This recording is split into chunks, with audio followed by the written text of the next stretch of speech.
In this tutorial, I'm going to show you how to edit video on a PC if you do not have Adobe Premiere. Now, if you haven't watched the Adobe Premiere tutorial, go back and watch it because I go through how to bring a video file from your phone to your computer. I go through the Dropbox method. Now, if you have a different way, whether that's plugging in your Android or a PC version iPhone that corresponds well, then go ahead and do it that way. Just go ahead and drag and drop it onto your desktop or in an organized file structure.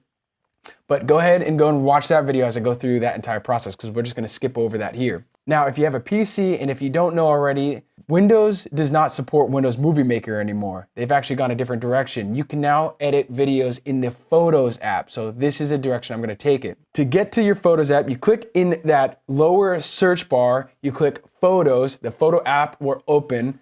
Go ahead and open that up, and if it's your first time, you're gonna see what's new in Photos and all this thing. You can just exit out of that. Now you're gonna click More. You're gonna click Video Projects.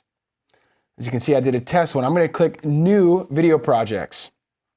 I'm gonna name this Create Content Videos Like a Pro. I'm gonna say okay.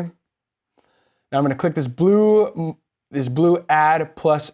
That's gonna bring in a movie file. I'm gonna click Add from this PC. It's gonna bring up a browser window. I'm gonna click Desktop, Create Content Videos Like a Pro today. I'm gonna bring that in here. So the bottom portion where it says drag items from the project library here. I'm gonna take that video file, I'm gonna drag it down here. There it is. With this Photos app and creating video, you are a bit limited on what you can do. You can go and get a bunch of extensions to add to this video file, but that's gonna be an advanced editing course. That is not what I'm gonna be going over in this video. Creating videos like this, you can only add clips together and create a video. So with this one, I have my video. Now I want to add an outro to it. So I'm gonna go to Add from this PC, Desktop, FreeStyle Outro, Open. Scroll down. There it is.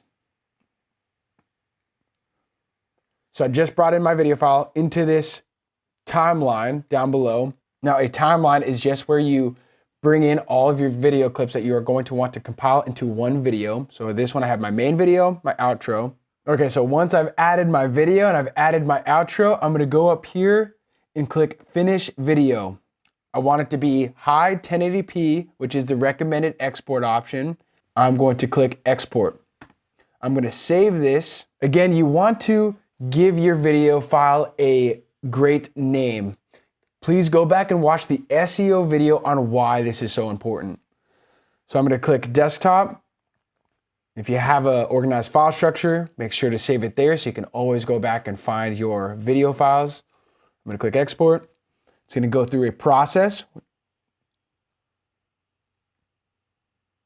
Okay, so the video file is done exporting. It saved it to my desktop, which is where I put it. It brings it up so you can view the video right away. So this is how easy it is. You could have an outro created by a production company so it can look fancy and produced, and then you are able to put that outro onto every single one of your videos for branding. This is so cool. So once again, once this video file is done, it's exported, you want to bring it back to your phone. So you can either plug in your phone and drag and drop it that way. You can do AirDrop if you're on the iMac or iPhone, or you can use the Dropbox method where you upload it right back to the same file in Dropbox, go back to your smartphone, go to Dropbox and re-export it to your camera roll. And then it's perfect for uploading to Instagram, YouTube, Facebook, whatever social media you want to use.